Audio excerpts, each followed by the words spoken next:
Good evening, everyone, and welcome to the Chaska Human Rights Commission meeting for Thursday, September 22nd, 2022. First off on our agenda is the roll call. Commissioner Kamen, Commissioner Hubbard, Commissioner Welbert. Here. Commissioner Haga, Commissioner Sandison. Here. Commissioner White. Here. Commissioner Zayek. Here. Chair Carlson. Here. Thank you, Elise. We're thrilled tonight to have a guest presentation representing Latino Voices. And Gracia and I spoke last week, I believe, or maybe it's been 2 weeks ago now. And she would like to give a presentation complete with some audio-visual items for us to look at. And so I invite you to the podium. I guess everybody's going to sit down. They're going to let me do this alone. Hi, everyone. I am Gracia Lozano, the Executive Director of Latino Voices of Minnesota.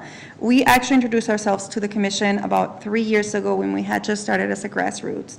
So we are here again as an official nonprofit seeking to become a 501c3, and we're really excited.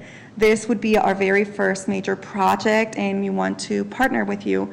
I sent an email, and I don't know if this was printed out for them. In your folders, you should have a description of a brief description of our project, including our goals and how your support would impact. We also have a small visual, which, Nina, can you bring that up? She practiced this, and now she's forgetting. So feel free to take a look at it and pass it around as I go through some of my notes. So as I said before, Latino Voices is a relatively new nonprofit. We work with the Latino and the immigrant community in the area.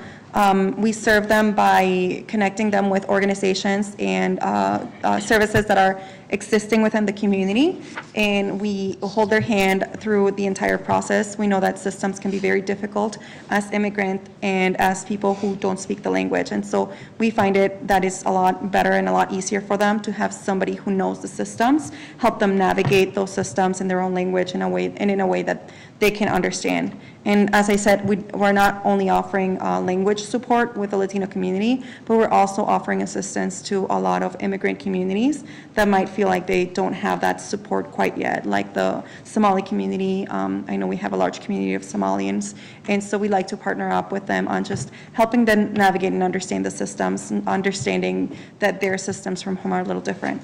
We also work with the organizations themselves on helping them understand what some of the barriers are that limit the smaller communities within our community to get the services that they need, whether it's immigrants or, as I said, Latinos, and some of the barriers that come from culture, from language, from understanding the systems, from accessibility to documentation that they might not have, and just background information. So that is, in a nutshell, what we do, and we are here at your service.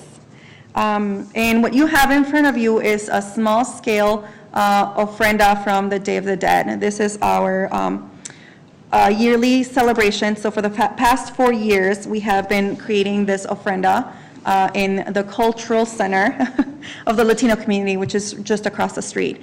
Every year for the past 4 years, we open it up to the community to bring offerings. So the ofrenda, if you're not familiar with it, is an offering to remember our ancestors. And so in the ofrenda, you place a picture of the ancestor, and you place things that help you remember them as a way to welcome them back on the one All Souls Day night, as a celebration of culture and remembrance. And as I said, we do this every year. We've done this every year for the past 3 years on a very small scale. And the Latino community gets the opportunity to commemorate their ancestry. I'm skipping now. It helps the Latino community honor their ancestors. It's also a way for them to say goodbye from afar. Many of the immigrants don't have the opportunity to go back to their homeland as their elder relatives are leaving the world, and so it's hard for them to have that passing and not be able to go back home, whether it's because of monetary reasons or otherwise. And so this is a way for them to commemorate that, and a way for parents to share with their children those stories from their ancestors, and perhaps even stories of the history of their own country that they're not being exposed to in the classroom or in the schools. And also, it is a way for a community to feel like they're a part of the community at large. This is their new home, and so it's bringing a piece of their culture to life in their new home. Our second goal is to educate the community at large on what is celebrated. So we would like to present this program as with a component. Usually it's just the ofrenda, and we invite the Latino community and the community at large, although very few have participated, to bring their pictures and bring things that commemorate their families and their ancestors and be a part of it. We want to do this at a larger scale this year so that we can extend it to the community at large, so that people have the opportunity to participate in the ofrenda, but also to learn what it is that is being celebrated. It's not that we're celebrating death itself. We're not celebrating the deity of death. We are celebrating something that's much more meaningful and deep. And so we'd like to have that opportunity on understanding what it is, why death is not something that is being feared in this holiday, what do the symbols mean, but more importantly, who is the Latin community in our community at large, who is being represented, who we are within the community, what are some of the backgrounds, how this holiday is celebrated in hometowns, perhaps differently than Mexico, which is what the most common misconception is, that this is celebrated throughout Latin America the same way. It is not, and we'd like to highlight, some of the other communities that we have, like the community from Venezuela, the community from Cuba, the community from Honduras. We have a large community from Peru, and obviously they also celebrate with an ofrenda, but it's slightly different, and we'd like to highlight the different communities that are within our Latin community. And so we are here to ask for your support. We feel that your support will help us create a bigger impact by finding a larger space to set up the ofrenda, and also a space to create an audience so that we can create an actual presentation where we come up like we did today and go into more depth on what the holiday is, what the celebration actually entails, why it's important for the Latino community, and how you can partake in it. We want to make this event an opportunity to educate, connect, and empower our Latino community by exposing the culture and the community at large to being exposed to different cultures and perspectives within the community. So we're going to get to the nitty-gritty. Our budget currently sits at about $800 to $900. That includes materials that will be used again next year. Again, this is the first time we're doing a larger scale, so we have some material that we've used for the past 3 years, but it's not to the scale that we needed. It also would cover the cost of a venue rental and light traditional refreshments like Mexican hot chocolate, and yes, I promise you that will be traditional, and Mexican sweetbread. And we also plan on just have a display of an informational banner that will stay. So traditionally what we do is, in the home countries, it usually stays for about 3 to 4 days. So the ofrenda is set up October 31st or October 30th, and then it stays overnight for 3 days, and then it's taken off after November 2nd. So I'm not a math major.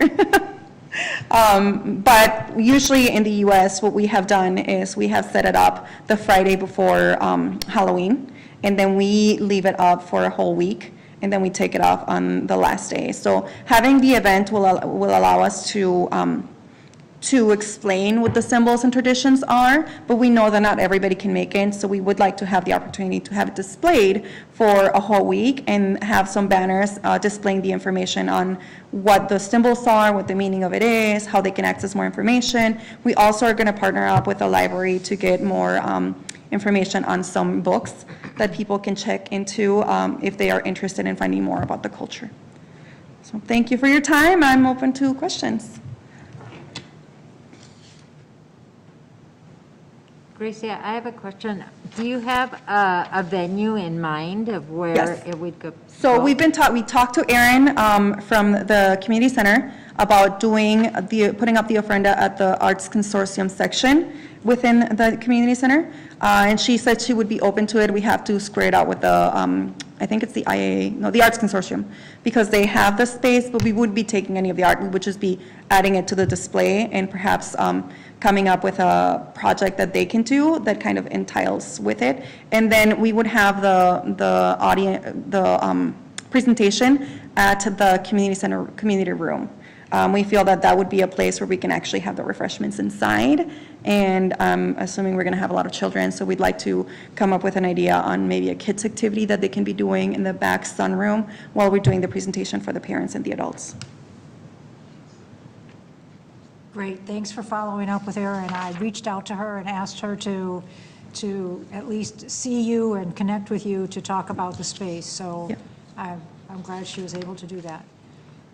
Any questions? What would be, like, financially, what would you be looking at? Additional funding or how? So we have nothing in our budget. We are looking for about $800 to $900. Every year, we go to the Latino businesses in the area, and we reach out to them, and usually they do small donations. But like I said, we've always done it small scale. So we've only needed about $200 to $300 a year. And like I said, we're able to cover it from some of the Latino businesses who are willing to donate $50 to $100, and we've been able to make ends meet. So within within our range right now, we possibly have about $300 to $400 that we already have accounted for. So we would be needed between $500 and $600 if that's something that you're available to do for us. Thank you. What role would you anticipate, if any, rather than as opposed to just a funding source, could members of the Human Rights Commission participate in with you? I would love for you guys to be a part of this and to, building the altar itself is an experience. You can come in, bring pictures of your ancestors. I think my favorite part is having people come and participate and bring the memorabilia. My favorite probably from my family, my great-grandmother, so my mom's grandmother, was very close to her, and so we have a picture of her, and every year we put up her shawl. And it's the same shawl that's in the picture. It's been with her family for hundreds of years, and it's really cool to talk about it as we're putting it up, because that's coming into the 5th generation with my daughter. And so we would like to have as many people in the community come up and bring their pictures and bring the gifts and bring that memorabilia that really makes this ofrenda be alive. It's more than just, the little tissue paper. It's more than the flowers. It's more than the whatever we can put up there. It's really what ties your heart to this ofrenda that gives it that special meaning. So that would be one way. The other would be to help us market this. This is an event that really would help educate the community at large, eradicate some of the misconceptions of the Latino community, and allow us to spend some time connecting with each other. We have plenty of community members who come to this event to set it up, to put it together, and it's a great way to just connect with one another. And if we had members of the community at large, it would be a great opportunity for them to ask questions and interact with each other and really create the kind of community that we all want to do, a community in which we are really connected and united and helping and supporting each other. Recently, the city co-sponsored, or was a partner with your organization and others to have a terrific celebration at the park. And I hope that you got positive feedback from your booth, the volunteers that were there, and it was a great event. So thank you for participating in that. Yes. I'm glad you liked it. Our participation as Latino Voices came a little late into the game. We probably started like 3 weeks before the event.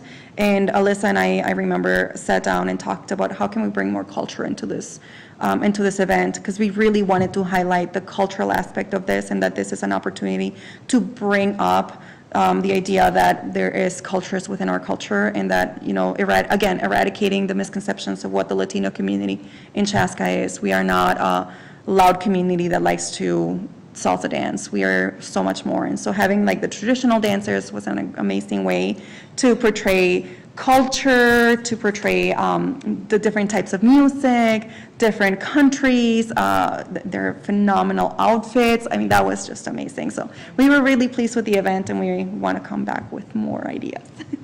Excellent. Are there any questions? So just a remark, culturally, I'm Romanian, so culturally, the Day of the Dead in Romania is November 1. So it's kind of close to the Day of the Dead. Yeah, but we that's really celebrate cool. it in the same similar way in some ways, but giving to people in the memory of the person who died, so. I would love to put something up. One of the things I was envisioning as we were talking about making this inclusive was reaching out to different communities and talking about how do you commemorate death? How do you celebrate your ancestors? What are some things that you do? I was reflecting on it this morning and thinking like Memorial Day is a day of remembrance, and it's not a day of sadness. It's a day in which we celebrate those who have passed. And so it's very similar, and I would love to just, capture glimpses of different communities within our community that have those kinds of celebrations and display them up so that we can truly, this could be a celebration of different cultures, not just the Latino culture. And there will be, will you be able to create an event on Facebook that I could share, for example? Definitely. Okay, perfect. Yeah. Okay.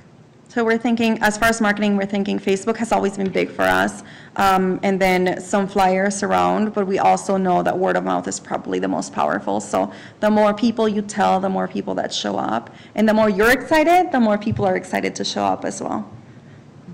Great. And is the presentation piece of it and the informational part, is that first Friday, or when is that in? We're thinking that putting it up, it takes a day and a half. Okay. Actually, last year while we were putting it up, I broke my wrist, so I've been told that I cannot use ladders anymore. So I'm not in charge of hanging anything up. But it does take quite a couple of hours, and we feel like people are going to be exhausted by the end of that day. So we're thinking of doing the actual presentation on Sunday, which makes it a lot closer to the actual Day of the Dead. And so it'll give people an opportunity to bring up their pictures and their offerings before we take it down and tear it down. And what is that date? What date? That's what I was looking. That is a great question. Can you The hand me my 30th. phone? The 30th? Okay, okay. Yeah, so we would put it up on the, I believe it's the 28th. Yeah. Thank you. I have a wonderful assistant. So the plan is to put it up Friday the 28th and tear it down Friday the 4th.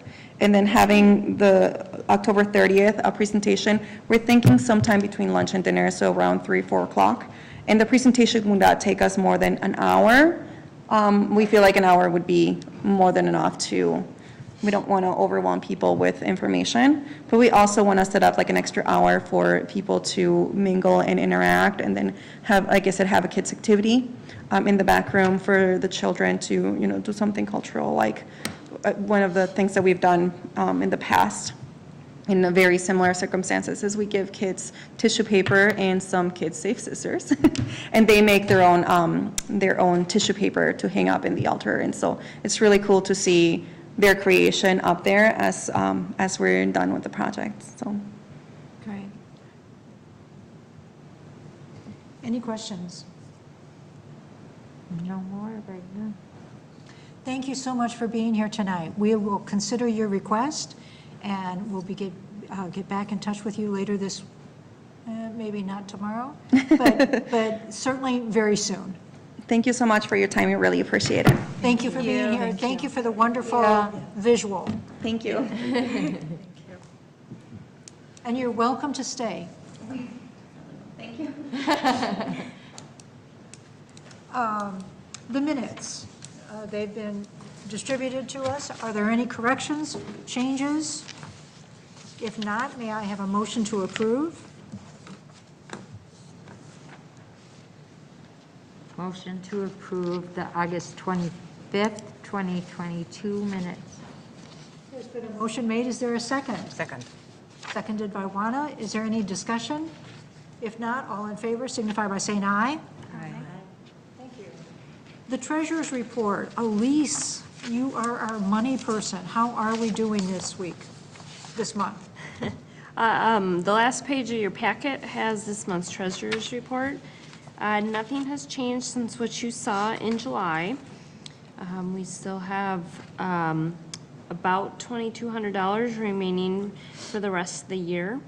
I do want to point out that the council approved their preliminary levy September 12th, so a week and a half ago. In that preliminary levy included a $6,500 budget for the Human Rights Commission.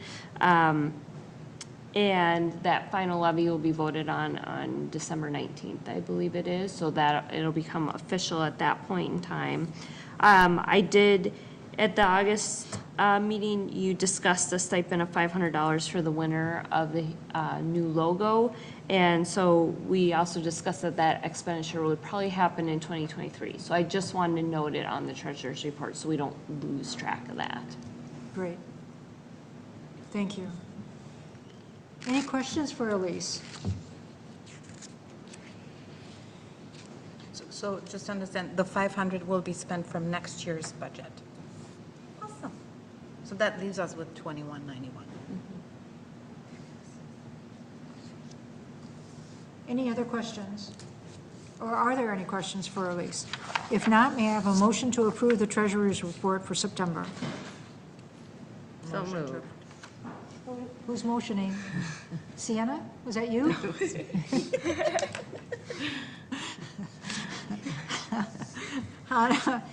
You've made the motion. Is there a Yes. second? I'll second. Thank you, Sienna.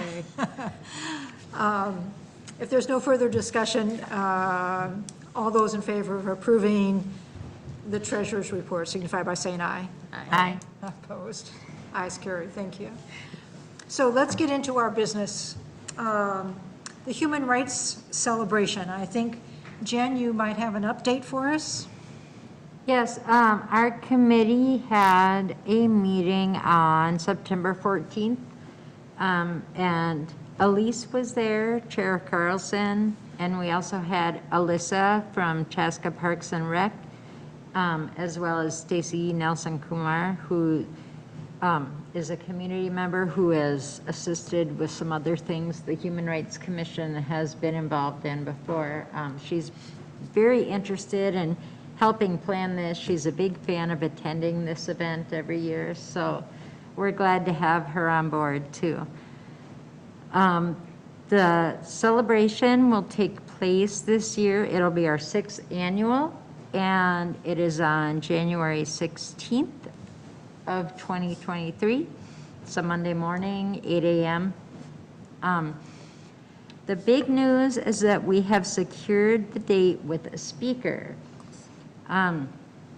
We have talked with Dr. Timothy Berry, and he is currently the interim associate vice president for Faculty Affairs and Equity Initiatives at Minnesota State University, Mankato.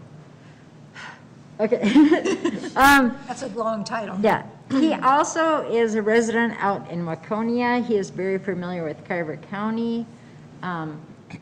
Over the course of the last couple of years during the pandemic, I have actually attended a couple of workshops that he's led, and just really am excited that we were able to connect with him, and that he is available to be our keynote speaker.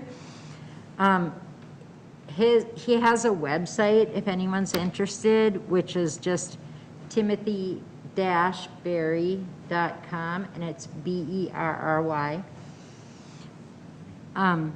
One of the things from his bio is that it says, frequently he is invited to speak in schools, universities, conferences, businesses, and churches to share his insights and research surrounding race literacy, organizational transformation, and anti-racism.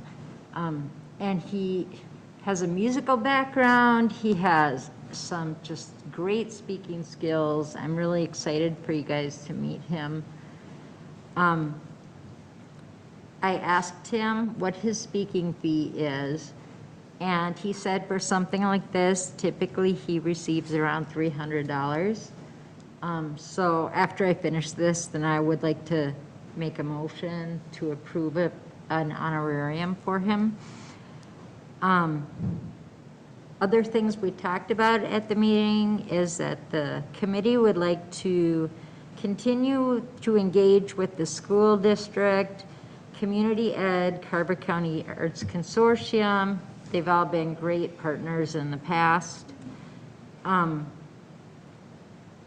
And then we will probably reach out to Kaylee for a little bit of assistance with some of that school district stuff, to try and figure out how the logistics work with that. Since she's not here, we can volunteer her to do that, right? One thing that was really nice is that Alyssa, who is the Parks and Rec person, had offered to kind of take the lead on helping find some partners and sponsors as far as financial or other types of donations for the event. That's what she does at her job, and she was talking about that she really has a great list of people who are willing to help with things. So she will see, you know, who would be interested and passionate about getting this community-wide or celebration to, you know, to grow and be more welcoming to more people too. The other thing we talked about was the Human Rights Award. And we are working, especially Elise, thank you, on finding things that we can share about previous winners of the Human Rights Award. But as a commission, I think we can begin brainstorming about nominations again for this year's award. And perhaps we can also connect with Kevin about putting things on the Facebook page about getting nominations through the different social media channels. I was just wondering what kind of deadline we would want for submissions too, because I think that's important to note on whatever we put out for people. Do you remember what it's been in the past? I think we've always had a work session associated with our December meeting. Yep. Which I think this year is December 22nd. Yep, December 22nd. Mm-hmm. And so having a work session either on that day where we review the nominations, I think that gives us enough time, but we could certainly push that forward if you felt rushed last year in that process.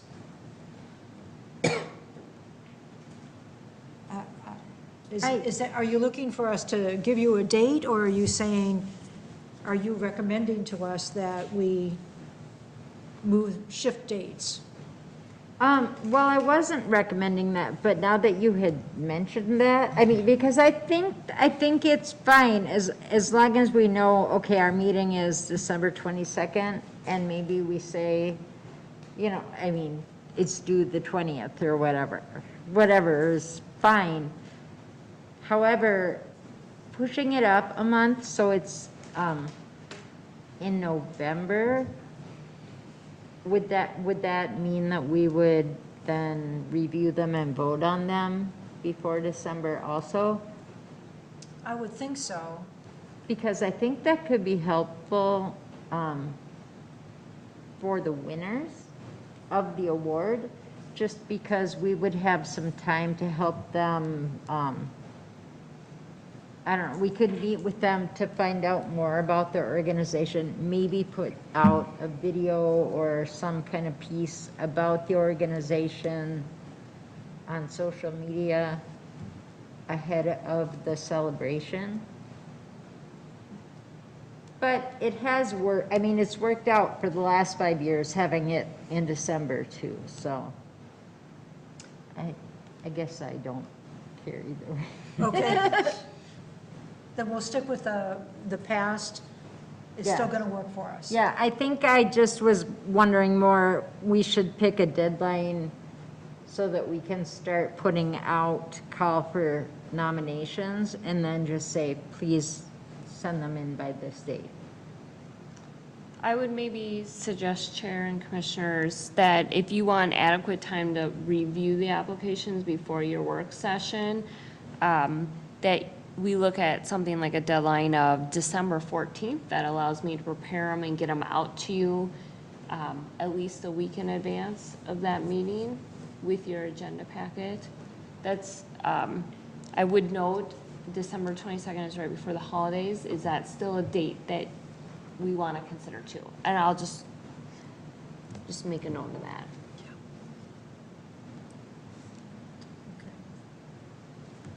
I think that's a great idea, particularly if we do more promotion to invite nominations from our community. Perhaps there will be an influx of them as opposed to waiting to the day before the work session. Yeah, I like the week ahead of time leeway. Okay? So the 14th would be the deadline? Yeah. Elise, I've been informed that on our current website that we have the past nomination form from last year, and that needs to be updated. Kevin and I talked about that yesterday. Okay. And he is working on updating it and updating the website in general too. Okay. The new form will be up shortly. Great. What other things do you have for us to consider tonight? Well, I think that's all I have from the meeting. Do you have anything to add, or Elise, just- do no. you? Covered. Well, if not, then I want to make a motion to approve a $300 honorarium for Dr. Tim Berry to be the keynote speaker at the celebration.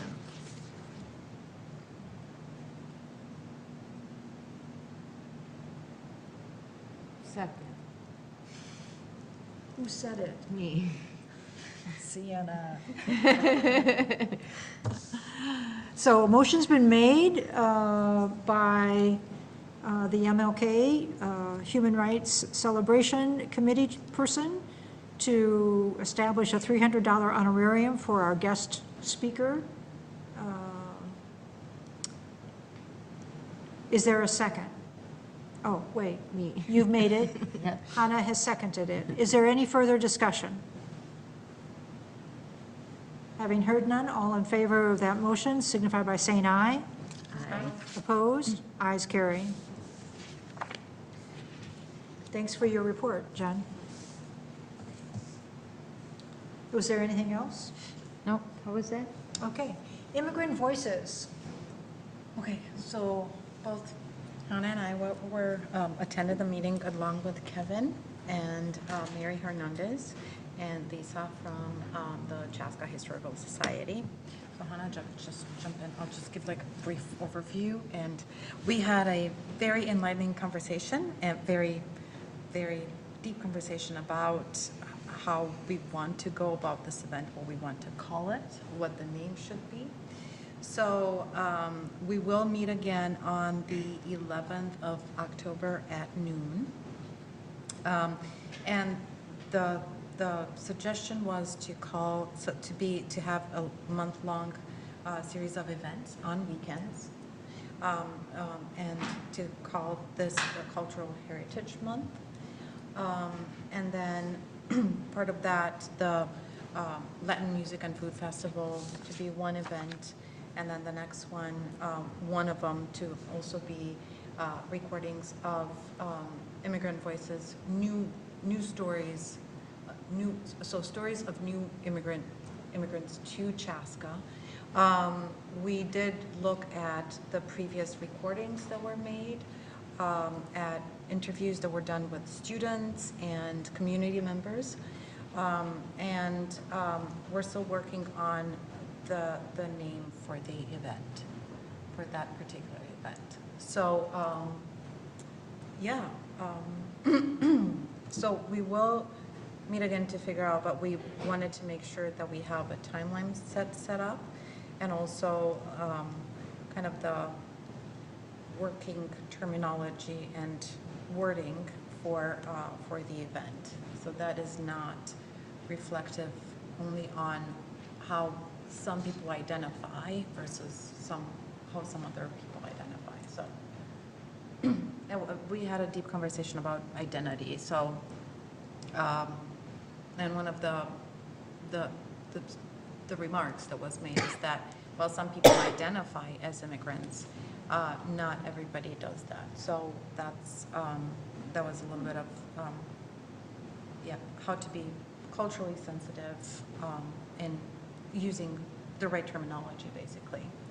I brought up the thought of the suggestion of having like kind of like a fact sheet, like did you know for this event, similar to what you were saying, Gracia, in terms of like bringing awareness to various cultural identities, right? So just, I don't know, about various countries that are being celebrated in that particular event.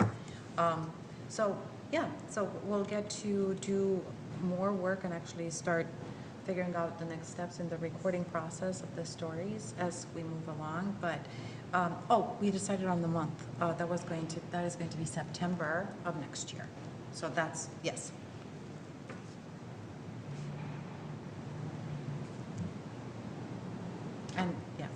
And I know that many countries from Latin America celebrate their independence in September. So it's Also Hispanic Heritage Month. the what? It's also Hispanic Heritage Month. Yeah. So it's doing, it's having a series of celebrations in that month. And we've noticed increased attendance at outdoor events.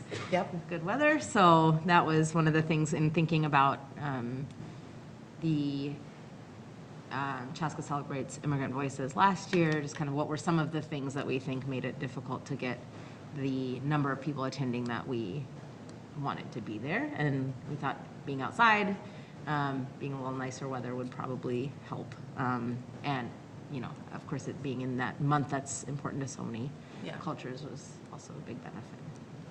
And we got some really good feedback from Mary Hernandez in terms of like feedback from the community about the event that was put together, the Chaska Celebrates Immigrant Voices. And we kind of brainstormed on how to bring more people into and what the goal of this events are, which is basically who's the target audience, and it's basically creating it as an educational event in terms of for people who are not necessarily part of that group, cultural group, but for people who are who don't know about that cultural group and would like to find out more. So how do we market the events so that we attract more people and build compassion and empathy and understanding? Yeah. Sounds like a good meeting. That's a good meeting. Mm-hmm. Yeah. Yeah. Do you need anything from us? We'll have more updates at our next meeting in October. Okay. Because again, as I said, we will be meeting again on the 11th of October as a group. And we Great. have I'm very happy with the who the members of the group are. So People are really Yeah. excited, yeah. yeah. Okay, Pride celebration. No, they- Too soon. River City Days.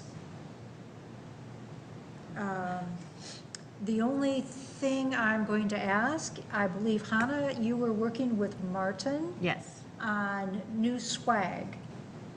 Oh. Not actively. I see. Yep. Just remember that we wanted to, the reason why we're thinking about it now is that do we it by the end wanted of to the year. purchase it in 2022. Right, For the okay. 2023 event. Got it. We will be more active. Excellent, thank you. Community partnerships, specifically, we can touch on a variety of things, but also communities of belonging.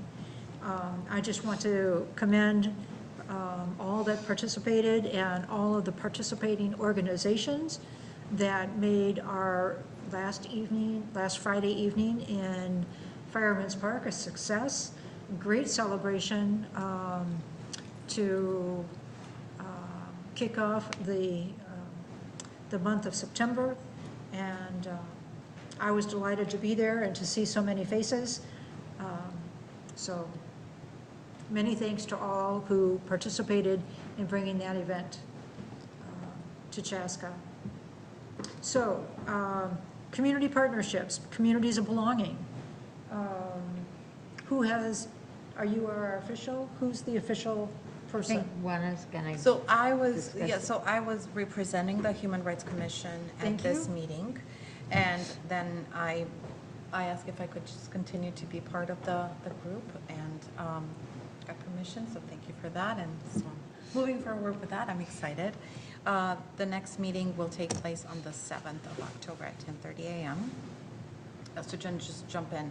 My takeaways from the meeting was that, main takeaway is that the group is still figuring out what the communities of belonging, what the main goal are, and have an understanding of what this project is, and then move along with making an ask of the Human Rights Commission on how we can support the initiative. We did talk about like having a work group meeting and bringing more folks on board, being part of that, this initial group, and then bringing community members and getting their feedback in either the in-person meetings or through surveys. So those were my main things. But I'm excited for the next meeting and to see where this goes. Yeah.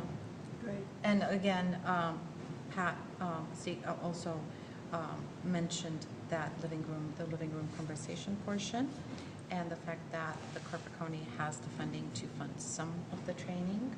So what I would like to bring up to everyone here is if given that the Human Rights Commission is an educational entity, right? Would you see value in doing that training?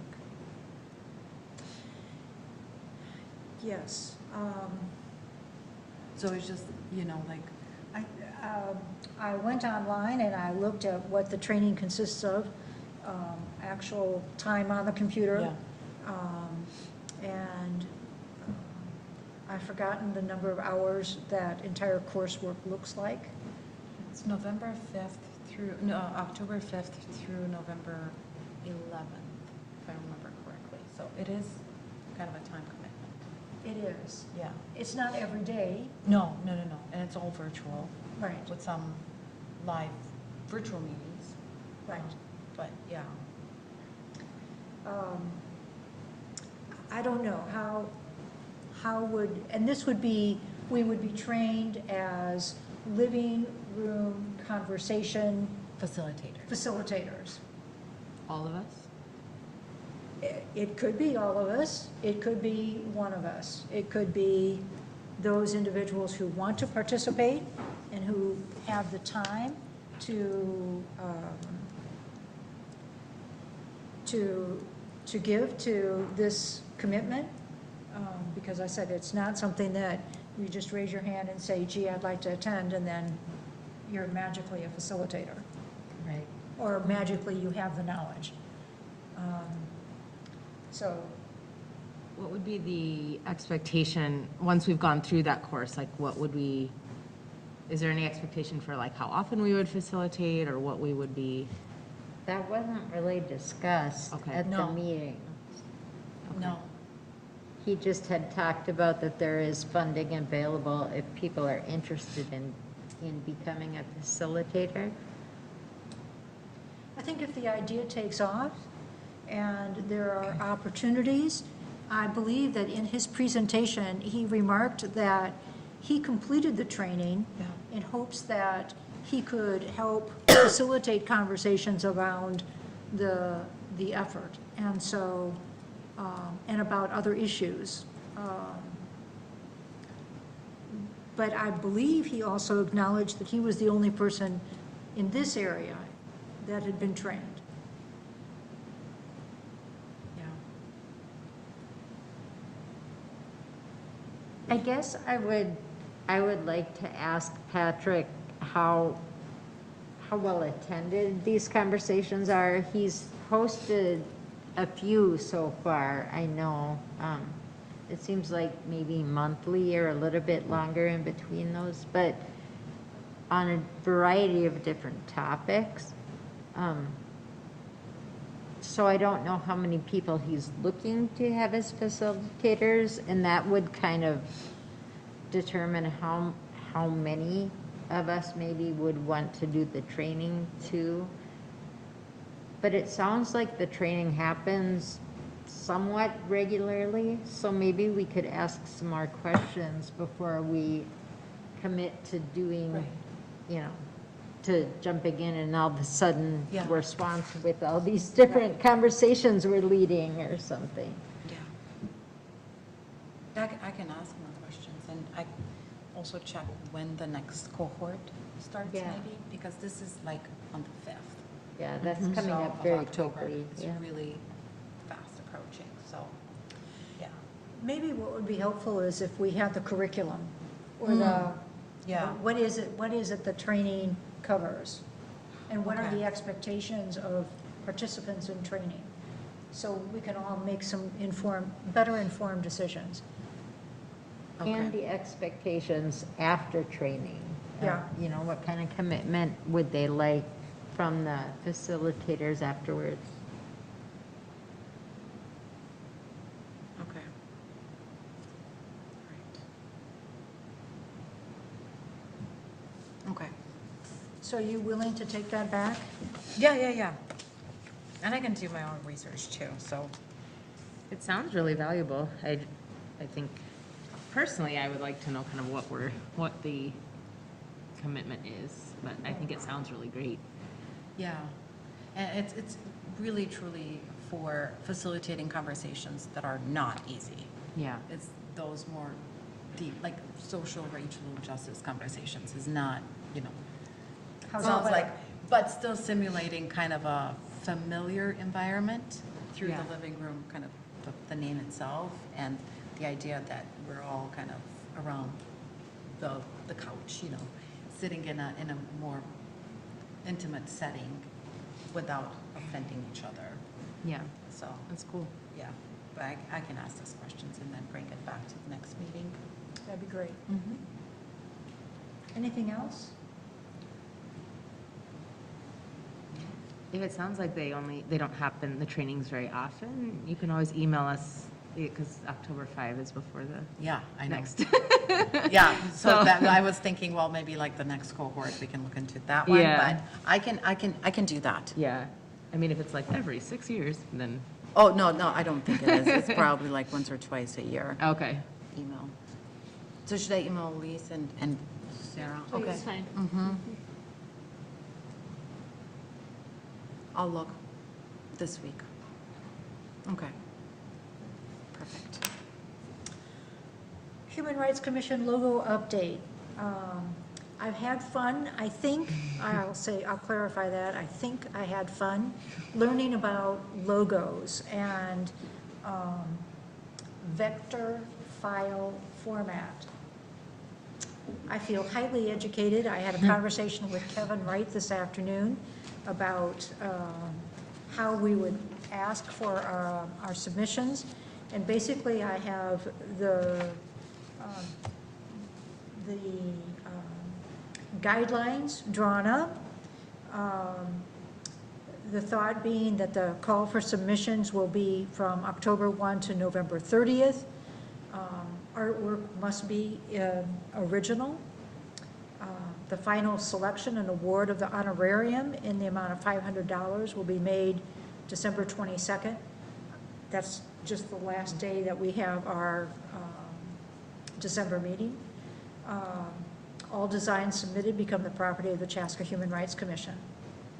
And that the logo design should reflect keywords or themes of the logo that surround the following: promotes inclusion and tolerance, serves as a bridge between community and the city, embraces and cultivates cultural diversity, builds partnerships, welcoming.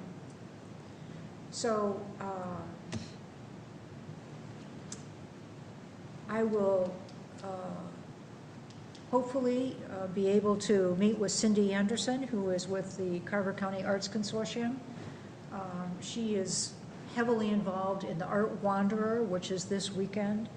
So she has time early next week for her to just kind of take a look at this and make sure that it says all the right things.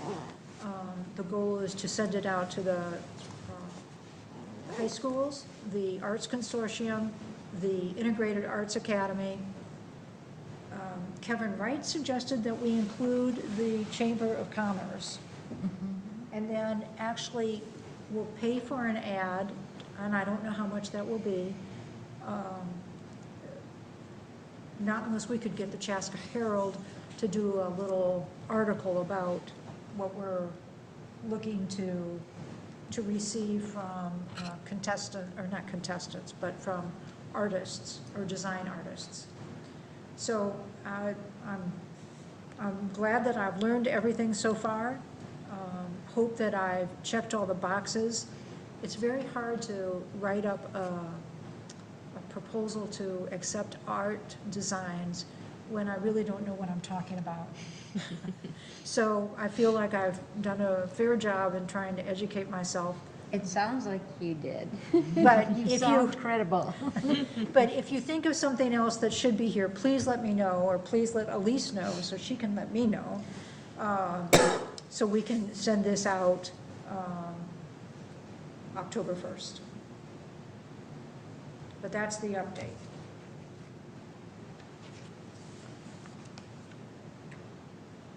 Do you need someone to reach out to the paper to find out if they would do an article, or find out ad prices? I think that's, are you volunteering to do that, Jen? I would be willing to do that. Thank you so much. That would be terrific. Okay. I can do that and bring the information to the next meeting, or do you want it before then? It'll be before then, When were you anticipating October this would be? 1st. Oh, for that, okay. Well, I would think that we would need to send it out early in October to give everyone an opportunity to design something in a 30-day period of Okay. time. One of the things I did see throughout call for artist submissions is a shorter window period of 30 days. So more like you send it out and you submit from November 1 to December 1 or whatever. So I think originally we suggested 60 days. I don't know why. Oh, I know why. Because of the schools, being able to promote it effectively through the schools. And we thought that a longer time frame might gain more entries. Okay. So I will do that shortly and then get back to you through email. Great, thank you so much.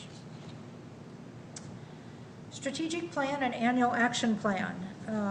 Kaylee is not with us tonight, Not aware of any updates. okay? Empathetic response.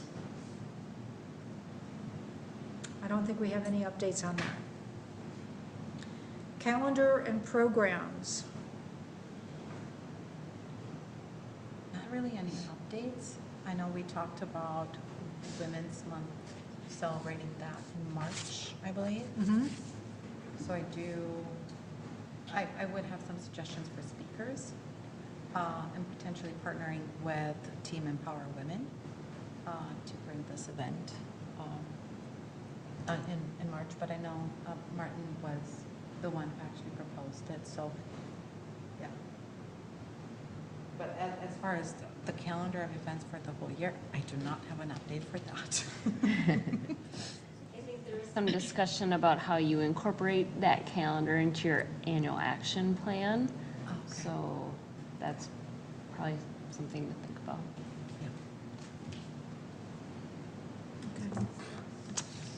Website.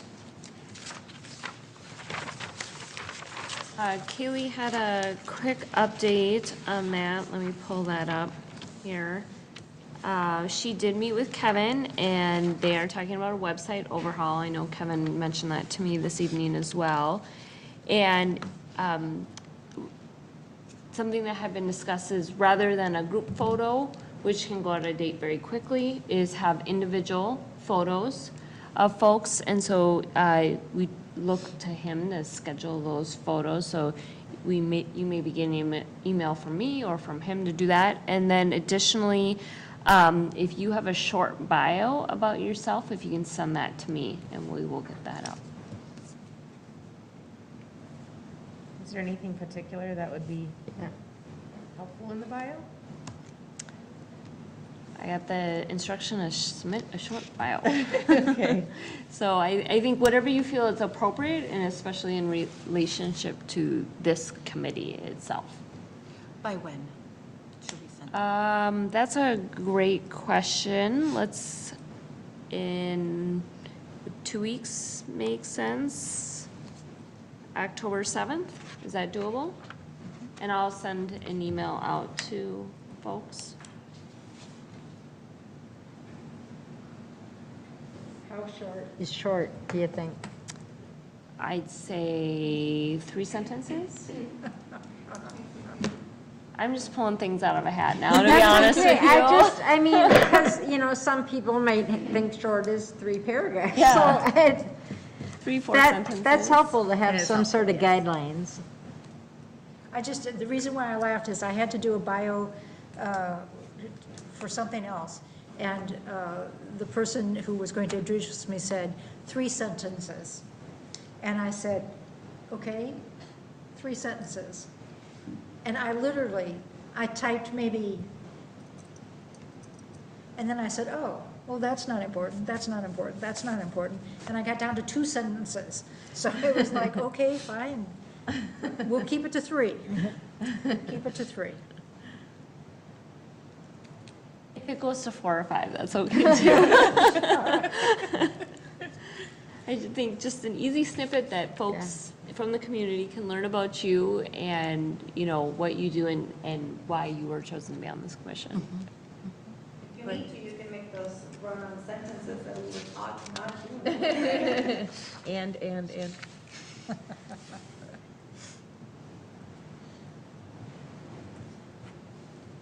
Okay, new business. We received a proposal this evening from Latino Voices of Minnesota, asking us to help support and partner with them to have a celebration on October 28th, 2022.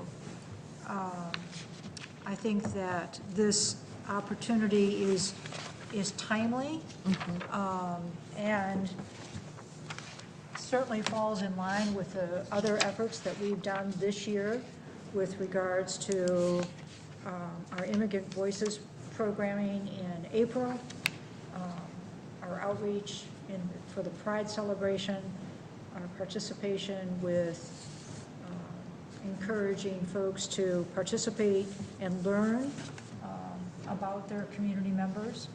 So I'm curious as to what you're thinking, and if you have some ideas about how, and also financially, how we can support the organization. I would like to submit a motion Okay?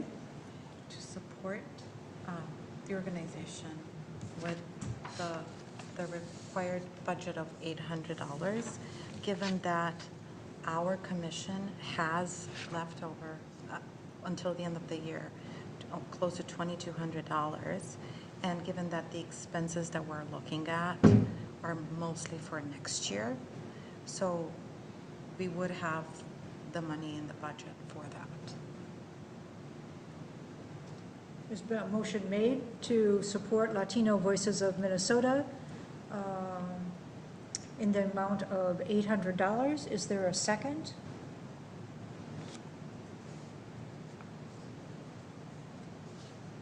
I will second that. Okay?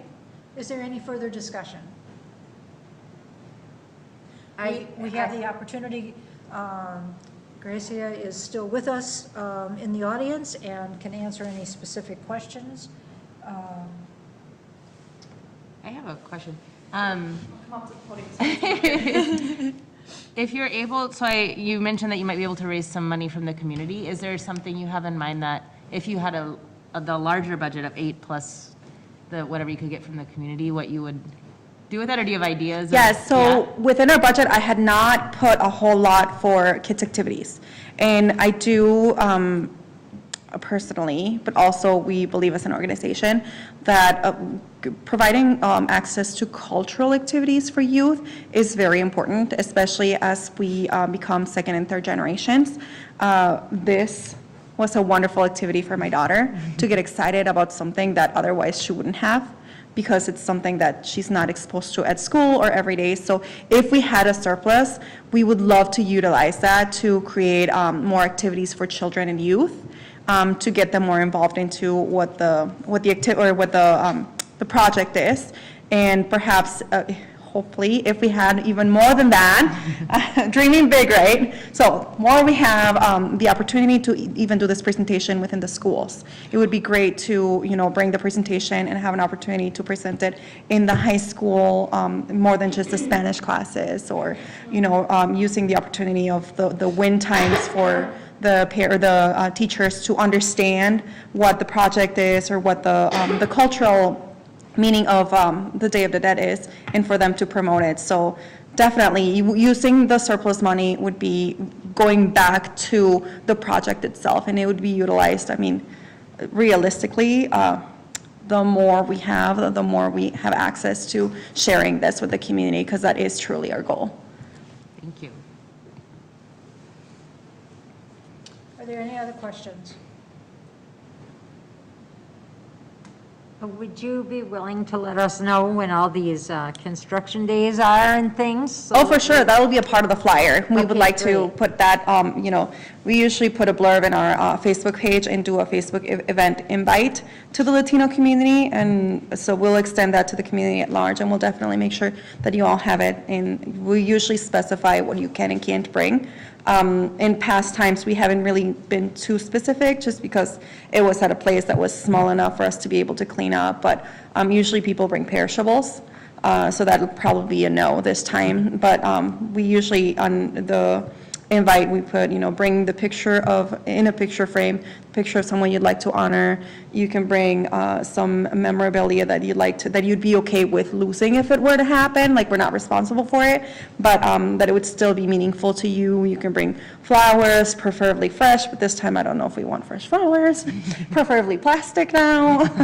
And then we talk about like things that you can't bring, especially as it is a traditional thing. We want to make sure that people are understanding that there are guidelines and boundaries we can't cross. Like, we don't want real candles, we are not going to light them. We want to make sure that there's no perishables, because we won't be able to supervise that it's there. We want to make sure that like you don't bring any high valuable things that could be lost or taken or stolen. So we'll definitely keep you on the loop as the project advances, and make sure that you are a participant in it. We will also put your logo in the marketing material to ensure that everyone knows that you're supporting us. And we love to see you all there. Will you be advertising through the radio?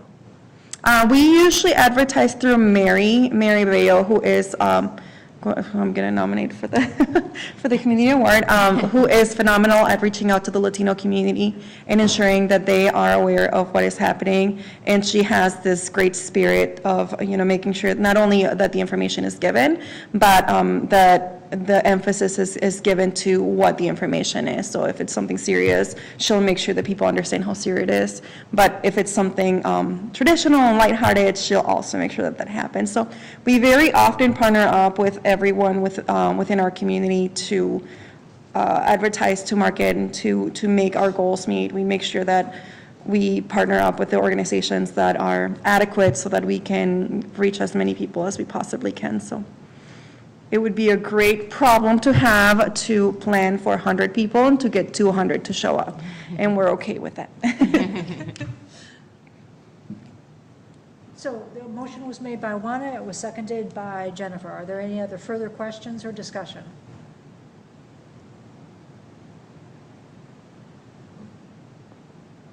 Having heard none, all those in favor of supporting Latino Voices for the October 28th event in the amount of $800, please say aye.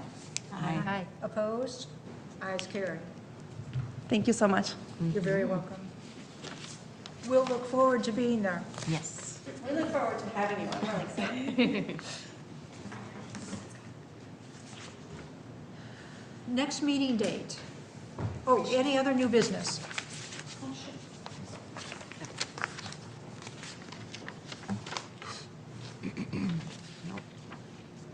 Having heard none, then the next meeting date will be October 27th, 2022, right here in this very room. We'll look forward to having our full complement of commission members present, and I'll entertain a motion to adjourn. Somebody motioned? Yes, second. And you're going to second. Whoever wants to say, let's adjourn. Aye. What? Okay, let's adjourn. All in favor, say aye. Aye. Meeting's adjourned. Thank you very much. Thank you.